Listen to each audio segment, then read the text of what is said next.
చెబుతూనే, వ్యవసాయంలో కూడా డ్రోన్లు తీసుకురావాలని చెబుతూనే చదువుకున్నటువంటి వాళ్ళకి మార్గాలు చూపించాలా, వస్తున్నటువంటి కొత్త కొత్త టెక్నాలజీని వాళ్ళకి చూపించాలా, ముందుగా అందిపుచ్చుకునేటువంటి అవకాశాన్ని వాళ్ళు కల్పించాలా, అలాంటి పరిశ్రమలు మనం తీసుకురావాలా, ఉద్యోగిత దానిలో రావాలా. రెండు బ్యాలెన్స్ చేయాలి మేడం. వ్యవసాయ ఆధారం కాబట్టి అది జరగట్లేదని అంటున్నారు. చేయమని ఎవరు చెయ్యొద్దు, అసలు ఆర్టిఫిషియల్ వద్దు, ఈ డీప్ ఫేక్లే వద్దు, ఇలాంటి ఎవరు చెప్పట్లా. ఇవి చేస్తూ సైమల్టేనియస్ గా క్షేత్రస్థాయిలో ఫీడ్బ్యాక్ మీరు తీసుకుంటున్నారా? నిజంగా క్షేత్రస్థాయిలో ఫీడ్బ్యాక్ తీసుకునే దమ్ము మీకుందా? క్షేత్రస్థాయిలో వస్తున్న ఫీడ్బ్యాక్ ని మీరు నిజంగా పరిశీలిస్తున్నారా? మేము ఫీడ్బ్యాక్ కరెక్ట్ గా తీసుకుంటున్నాము. ఒక పక్కన పార్టీకి సంబంధించినటువంటి నిర్మాణం జరగటానికి కార్యకర్తలు ఎవరైతే కష్టాలు పడ్డారో, వేదనలు పడ్డారో వాళ్ళ దగ్గర నుంచి ఫీడ్బ్యాక్ తీసుకుంటున్నాము. వాళ్ళకి ఎప్పుడు అండగా ఉంటున్నాము. అట్లాగే రాష్ట్రం యొక్క పరిస్థితి, ఈ రోజు ఆర్థిక పరిస్థితి, లేకపోతే ఈ రోజు పరిశ్రమల పరిస్థితి, ఈ రోజు ఉద్యోగిత కల్పన పరిస్థితి, మారుతున్నటువంటి టెక్నాలజీ పరిస్థితి, వీటన్నిటి మీద ముఖ్యమంత్రి గారికి అవగాహన ఉంది కాబట్టి, అన్ని విషయాల పట్ల అవగాహన ఉంది కాబట్టి ఇట్లా ముందుకు తీసుకెళ్తా ఉన్నాం. సంజీవ్ రావు మాట్లాడిన దాన్ని బట్టి నేను సమాధానం చెప్తా ఉన్నాను. ఏదైతే ఆర్టిఫిషియల్ ఇంటెలిజెన్స్ ఉందో దానికి సంబంధించినటువంటి అందిపుచ్చుకుంటే మన మన మన మన రాష్ట్రంలో చదువు పెరగొద్దా, అక్షరాస్యత పెరగొద్దా, టెక్నాలజీ రావద్దా, టెక్నాలజీని అందిపుచ్చుకోవద్దా? ఎవరు చెప్పలా. అది చూడాల్సిందే. అంకమరావు గారికి కూడా ఆన్సర్ చేయండి, వారి రైజ్ చేస్తారు. చెప్పండి సార్. 1999 వరకు ఉమ్మడి ఆంధ్ర రాష్ట్రంలో ఎన్ని సాంకేతిక విద్యాలయాలు ఉన్నాయి? చంద్రబాబు నాయుడు గారు 1999 తర్వాత హైటెక్ సిటీలు ఇవన్నీ తీసుకొచ్చిన తర్వాత సాంకేతికంగా మన పిల్లలే ఉండాలి కాబట్టి, మన వాళ్ళకి ఉద్యోగాలు రావాలి కాబట్టి అలాంటి సాంకేతిక విశ్వవిద్యాలయాలు తీసుకురావాలని చెప్పని 200 సాంకేతిక విశ్వవిద్యాలయాలు తీసుకొచ్చాడు. 2004లో ఓడిపోయారు. 2004లో ఓడిపోయారు. ఎందుకు ఓడిపోయారు? అదే రాధాకృష్ణ గారు చెప్పింది, నేను చెప్పేదైనా సరే. అలాగే 2014 నుంచి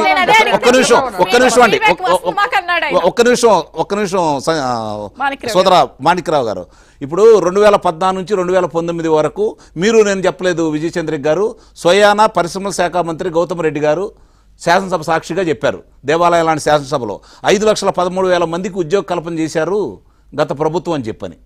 అంటే ఇన్ని మంచి పనులు చేసి 72% పోలవరం పూర్తి చేసి, అమరావతిని పూర్తి చేసి, అంటే ఇవన్నీ ఎందుకు చెబుతున్నారు అంటే మీరు తెలియదని కాదు, ఒక చట్టంలో ఇరుక్కుంటున్నారు. నిస్సందేహంగా రాధాకృష్ణ గారు చెప్పినట్టు వీళ్ళు అధికారంలోకి వచ్చిన తర్వాత చట్టంలో ఇరుక్కున్నారు. ఇప్పుడు సోదరుడు మాణిక్రావు గారు చెబుతున్నారు, మేము కార్యకర్తల యొక్క మనోభావాలు దృష్టిలో పెట్టుకుంటున్నామని చెప్పని. ఎంతమంది కార్యకర్తలను ఈరోజు దృష్టిలో పెట్టుకుంటున్నారు? 251వ రోజు ఈరోజు అధికారంలోకి వచ్చిన తర్వాత, అధికారంలోకి వచ్చిన 251వ రోజు. ఇంకోటి అంటే జరుగుతున్న పొరపాట్లు ఏంటంటే ఇన్ని చేసి కూడా ఎందుకు ఓడిపోతున్నారు? ఇది కాదు కదా సాంకేతిక పరిజ్ఞానం. మరి నిజంగా అందరికీ తెలియాలి కదా. తెలిసినా కూడా ఎందుకు ఓడిపోతున్నారు, ఎందుకు దూరం అవుతున్నారు అంటే కార్యకర్తలు దూరం అవుతున్నారు. మీలాంటి వాళ్ళు పోరాట యోధులు మాటింటే నిస్సందేహంగా పోరాటం ఎలా చేయాలో తెలుసు కాబట్టి ప్రజల సమస్యల గురించి చెబుతారు. కానీ ఎన్నికల ముందు దాకా ఇంట్లో కద్దరు చొక్కాలు జాగ్రత్తగా బీరువాలో పెట్టుకొని ఎన్నికల్లో అధికారం రాబోతుందని చెప్పని విచ్చలవిడిగా బయటకు వచ్చేసి కద్దరు చొక్కాలకు గంజి పెట్టేసి బయటకు వచ్చిన వాళ్ళకి ప్రాముఖ్యత ఇస్తున్నారు కాబట్టే చర్చ జరుగుతా ఉంది. ఈ రోజు వాళ్ళ గురించి ఏం ఆలోచిస్తున్నారు? ఈ రోజు కార్యకర్తలకు సంబంధించినంత వరకు ఆస్తులు కోల్పోయారు, ప్రాణాలు కోల్పోయారు. ఈ రోజు వరకు ఇంకా కేసులో చిన్న ఉదాహరణ మాణిక్రావు గారు, ఎంతో దూరం వద్దు అంటే ఇప్పుడు ఆ సందర్భం కాకపోయినా చెబుతున్నాను. ఈ రోజు వల్లభనేని వంశీ యొక్క విషయం మనం పరిగణలో తీసుకుందాం. వల్లభనేని వంశీకి సంబంధించి ఆ రోజు వాళ్ళు అధికారంలో ఉన్నప్పుడు మీ పార్టీ కార్యాలయంలో పనిచేస్తూ అతను సత్యవర్ధన్ అనే కుర్రాడు ఫిర్యాదు చేశాడు. అవునా? ఆ అధికారంలో వాళ్ళు ఉన్నారు కాబట్టి భయపడి హైదరాబాద్ వచ్చి కొరియర్ బాయ్గా చేస్తూ ఉన్నాడు. మళ్ళీ వాళ్ళు తీసుకొని కిడ్నాప్ చేసి అతన్ని హింసించేసి అతని పేరున్నటువంటి ఫిర్యాదుని వెనక్కి తీసుకోవడానికి వాళ్ళు చేశారు కాబట్టి A71 ఈరోజు A1 అయ్యాడు. ఇది మీ ఘనత, ఇది మీ ఘనత. ఆ కుర్రాడికి ఏ రక్షణ కల్పించారు? కేసు గన్నవరంలో కాకుండా పట్టమట్లో రిజిస్టర్ అయింది అంటే గన్నవరంలో తెలిస్తే ఇంకా అతనికే తెలుస్తుంది అనేది కదా ఇక్కడ. అదే చెప్పేది. అంటే దానివల్ల ఏం జరుగుతుంది? నిజంగానే ఆ కార్యకర్తను కాపాడుకోలేకపోయారనేది నిస్సందేహంగా మీ వైఫల్యం. అంటే ఇది ఒకటండి మాణిక్రావు గారు, కార్యకర్తలకే అన్ని ఫీడ్బ్యాక్ తీసుకుంటున్నాము, మాకేం మొహమాటం లేదంటున్నప్పుడు కొన్ని విషయాలు గవర్నమెంట్ కే తెలియకుండా జరుగుతున్నాయి కదా. మన ఆర్థిక మంత్రి పయ్యావుల కేశవ్ గారు బిల్లుల క్లియరెన్స్ పై సీరియస్ అయ్యారా లేదా? 61 కోట్లు అంటే మీ గవర్నమెంట్ లో ఏం జరుగుతుందో కూడా బిల్లులు, పోస్టింగ్లు, చెల్లింపులు మీకు జరగకుండా తెలవకుండా జరుగుతున్న విషయం కూడా బయటపడుతున్నాయి కదా. ఇది ఫీడ్బ్యాక్ రావట్లేదా? చంద్రిక గారు నాకు ఇచ్చినటువంటి టైంలో కూడా రెండోసారి అంకరవానికి ఇచ్చారు, చాలా మంచిదే. కాదనటం లేదు, నన్ను చెప్పనివ్వండి. చెప్పండి. ఇప్పుడు హైటెక్ సిటీ తీసుకొచ్చారు, మళ్ళా మీరు ఎందుకు ఓడిపోయారు? లేకపోతే రాష్ట్రం విడిపోయిన తర్వాత అమరావతిని తీసుకొచ్చారు, పోలవరాన్ని మీరు నిర్మించారు, రోడ్లు బ్రహ్మాండంగా చేశారు, అనేక మందికి ఉద్యోగాలు కల్పిస్తున్నారు, మీరు ఎందుకు ఓడిపోయారు? ఇది రాజకీయ పరమైనటువంటి అంశం. రాష్ట్రంలో మీరు గనుక చూస్తే ఈ రాష్ట్రం యొక్క రాజకీయ పరిస్థితులు, రాజకీయ చిత్ర రూపాలు వేరేగా ఉంటాయి.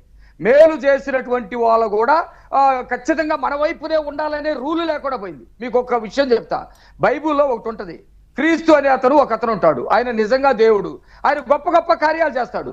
చివరి రోజుల్లో అంత్యక్రీస్తు అని ఒకడు వస్తాడు, క్రీస్తు కంటే నేను గొప్పవాడిని, క్రీస్తు కంటే గొప్ప సేవలు చేస్తున్నా, బోధనలు చేస్తున్నా, అద్భుతాలు చేస్తున్నాను నమ్ముతారు, నమ్మి క్రీస్తులాగే పూజిస్తారు. కానీ వారికి అర్థమైంది ఈడు క్రీస్తు కాదు, ఈడు అంత్యక్రీస్తు అని. జగన్మోహన్ రెడ్డి లాంటి ఒక క్రిమినల్ మంచోడు ముసుగేసుకొని వస్తాడని, జగన్మోహన్ రెడ్డి లాంటి వాడు తండ్రిని బాబాయ్ చావుకి ప్రత్యక్షంగా పరోక్షంగా కారణమైనటువంటి వాడు చంద్రబాబు నాయుడు గారి మీదే నెడతాడని రకరకాల రాజకీయాలు జరుగుతాయి. మేలు జరిగినటువంటి, మేలు చేసుకున్నటువంటి, మేలు తీసుకున్నటువంటి ప్రతి ఒక్కళ్ళు ఓట్లేయాలనేటువంటి అవసరం లేదు. వాళ్ళకి సాంప్రదాయబద్ధంగా వస్తున్నటువంటి ఓట్లు, కుటుంబంలో ఇన్ఫ్లుయెన్స్ ఏంటి? ఎస్, అందుకోసమనే రాజకీయాలు వేరు, అభివృద్ధి వేరు. నేను చాలా క్లియర్ గా చెప్పా, చంద్రబాబు నాయుడు గారి దృష్టిలో రాజకీయాలు వేరు. చంద్రబాబు నాయుడు గారి దృష్టిలో రాజకీయాలంటే మేలు చేయటం, అభివృద్ధి చేయటం, చట్టాన్ని గౌరవించడం, రాజ్యాంగాన్ని గౌరవించడం, అందరికి ఫీడ్బ్యాక్ మీకు తెలియట్లేదా అనేది కూడా క్వశ్చన్. సరే, ఒక బ్రేక్ తీసుకుందాం. సరే సరే, ఒక బ్రేక్ తీసుకుందాం. ఖచ్చితంగా చెప్పండి చెప్పండి. లేదు, ఖచ్చితంగా ఒక పక్క రాజకీయాలు, ఒక పక్క కార్యకర్తల యొక్క మనోభావాల్ని, ఒక పక్కన మారుతున్నటువంటి పరిస్థితుల్ని, ఒక పక్కన ప్రపంచవ్యాప్తంగా వస్తున్నటువంటి టెక్నాలజీలో మార్పుని, వీటన్నిటిని కూడా సమపాలలో తీసుకెళ్లాల్సినటువంటి బాధ్యత మా మీద ఉంది. కాబట్టి మేము ఆ విధంగా ముందుకెళ్తున్నాం. జగన్మోహన్ విచ్చలవిడి అయినటువంటి విధ్వంసం చేశాడు, అది సరి చేసేటప్పుడు మీరు చెప్పినట్టు కొంతమంది అధికారులు బిల్లులు ఇవ్వకుండా ఉండటం, లేకపోతే కొంతమంది